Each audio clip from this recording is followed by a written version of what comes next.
Assalamualaikum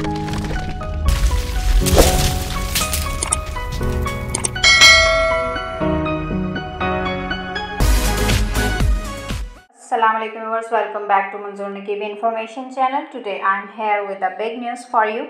So let's start the news without wasting our time. Royal Oman police ने कहा कि directorate general of inquiries and criminal investigations ने नौजवानों को निशाना बनाने वाली एक नई धोखाधड़ी की सरगर्मी का पता लगाया है, जिसके तहत मुतासरीन को राग़िब करने और इन्हें मखसूस ऑनलाइन कारोबार करने पर आमादा करने के लिए SMS के ज़रिए जाली नौकरियों के लिए एक जाली ऐलान भेजा जाता है।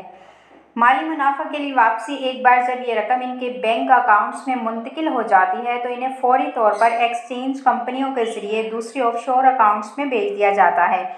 शहरियों और रिहायशियों को रॉयल ओमान पुलिस ने कहा है कि वो शाया शुदा ऐलानात की सदाकत और माखज़ की तस्दीक करें और किसी भी मुतल्लिका डाउट की इत्तला मुतल्लिका हकाम को दें ताकि मज़ीद लोगों को इस फ्रॉड से बचाया जा सके।